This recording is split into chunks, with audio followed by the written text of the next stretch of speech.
How you guys all doing today? Good? What an amazing event that is. I'm just going to share a little story with you guys right now. Can you all hear me up there? Alright.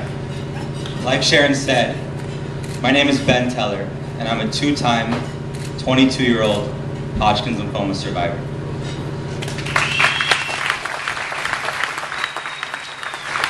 I was diagnosed with Hodgkin's lymphoma 4 days before I moved into college my freshman year.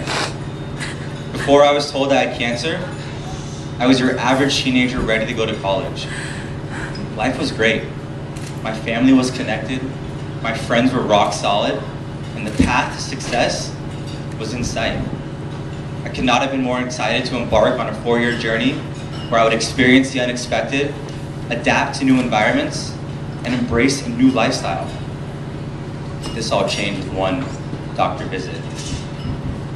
My goals for life haven't changed as a result of cancer. They've only grown stronger. I've always wanted to make my parents proud, and I've always wanted to be a person that other people could look up to. Not in a person with power kind of way, but someone that others could come to, because they needed advice, and I was the first person they thought of. Now, after defeating cancer twice, I feel as if I owe it to myself and to other people to always succeed. Being a person with influence means more to me today than it did 3 years ago. Before I was diagnosed, I'm not sure if I truly understood how precious every moment actually was. Fortunately, I now know how true this is. I take it as a blessing being able to truly enjoy the special moments that life has to offer. When I was first diagnosed, I had this mindset: share your story. Don't let people see your fear, and be strong for others. There were no walls between my story and anybody who was curious. I had nothing to hide. Even at times when I was really scared, I rarely showed my friends that side of cancer. 18 months later, I relapsed. Did I realize how uncertain my life was going to be? I can recall times after my first remission of forgetting the days of chemotherapy, to be only infrequently reminded by certain scars on my body. But the second time, my view of life changed completely. I became really scared, more scared than my friends and family.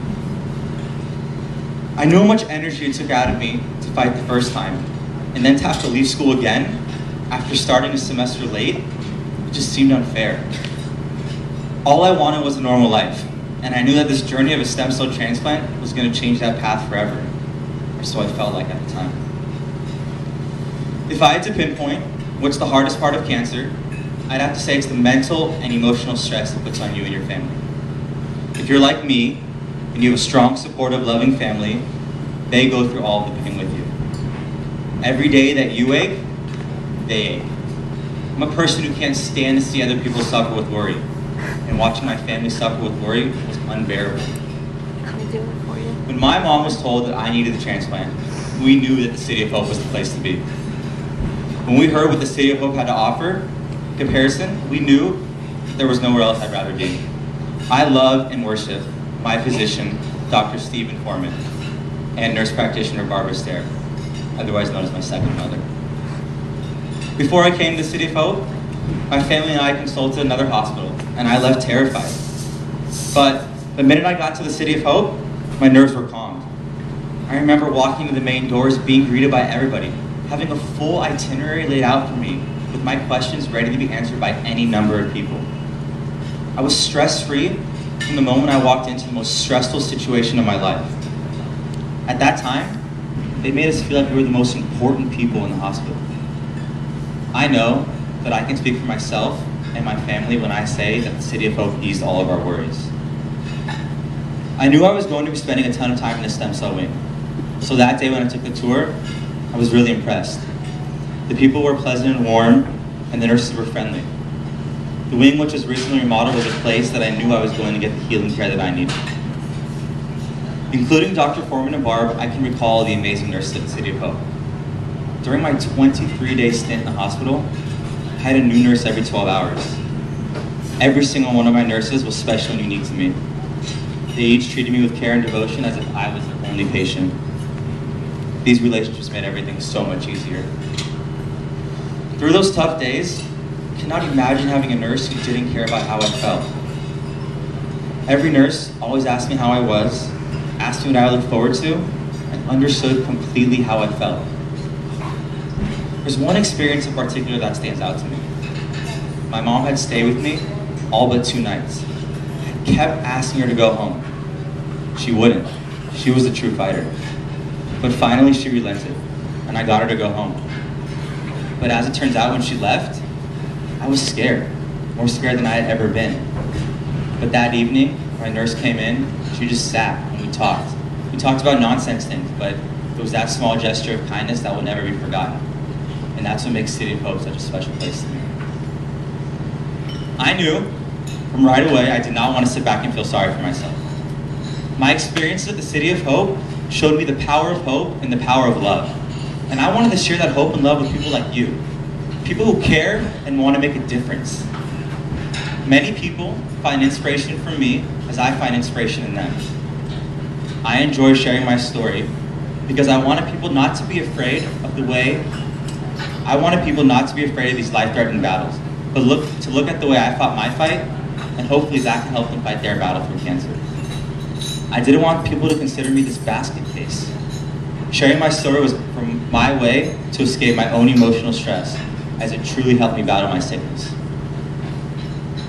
A couple months ago, I spoke at the National Home Furnishing Industry West Coast Golf and Tennis Tournament in Orange County, California. What an amazing experience. It was my first time speaking on behalf of the City of Hope. I didn't truly understand how many people made an indirect impact on my life. Everybody in attendance had given, in one way or another, the City of Hope, and I got to personally say thank you. I had no idea I would be so humbled by the experience. Although everybody contributed in their own way, there was one thing that we all had in common. It was our passion for finding a cure and defeating these horrible diseases. I felt as if I was a part of a huge family, a big, loving, and caring family, a family that has my back. I felt like I was a part of something special. I, like so many others, have had a stem cell transplant. Somewhere, in the middle of this hopefully life-saving process, is the harvesting of stem cells. This is a really lengthy process, and it was right before my lengthy hospital stay. It's not something I was looking forward to. It was the last step before I had to go through this journey. And at this point, I was extremely weak, fragile, and my body was just aching from all the chemotherapy. Harvesting took place in a brand new building with state-of-the-art technology, big comfortable beds, TVs, and a lot of privacy to get me through all those tough days. The first time I told my story at the City of Hope, I got to meet the donor of that incredible new building. I got to shake that man's hand and say thank you. It was such an honor to meet somebody who had such a direct impact on my life. And it is such an honor to stand here tonight and to thank each and every one of you. I know that I can speak for other patients as well as myself when I say that all contributions, big or small, truly make a difference. It makes a really hard path that much easier, and that's no easy thing. In these past few months, I've needed to hold on to hope more than ever. I had a routine PET scan in June, and it showed traces of cancer. I refused to believe that this could happen to me a third time. Aside from the mental and emotional stress, physically, I was feeling amazing. For a variety of reasons, my family and I decided to wait and see what would happen, and then we would rescan in August. To my delight, after the rescan a couple weeks ago, 2 out of the 4 cancer sites in my body reduced in half, and 1 went away completely.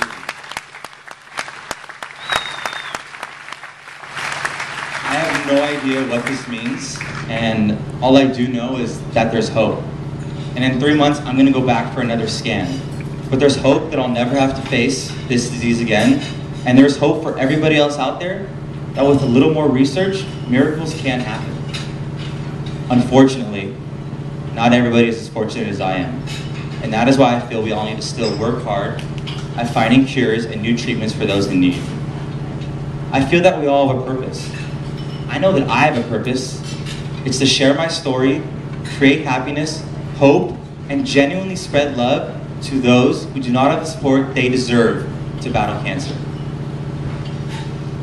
I hope that there are fewer and fewer 17-year-olds that get diagnosed with cancer each year, and instead, they get to go off and enjoy college, and they never have to experience what I experienced, and they never have to go through the mental and physical pain that I once endured. I know I'm young, but I want to take advantage of how passionate I am about sharing my story with others.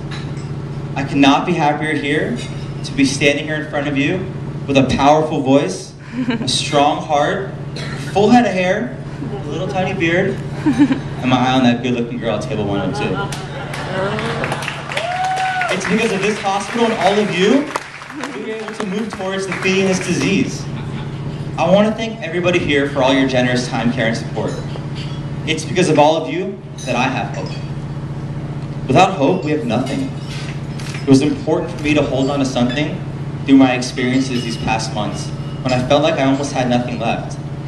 And then I came to realize, through my experiences, that it was hope that I was holding on to.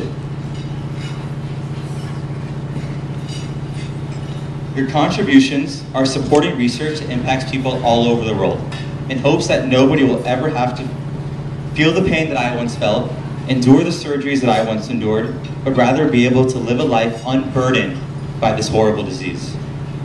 Every day, I take great solace in knowing that a place like City of Hope exists, researching, testing, studying, and employing the best of the best to be there when the need arises.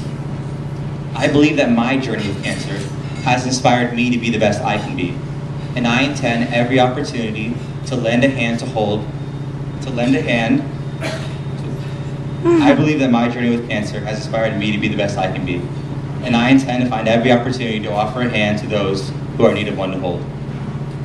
I want to leave you all with a final quote that I truly believe in. Where there is hope, there is faith, and where there is faith, miracles can happen. Thank you for letting me share my story.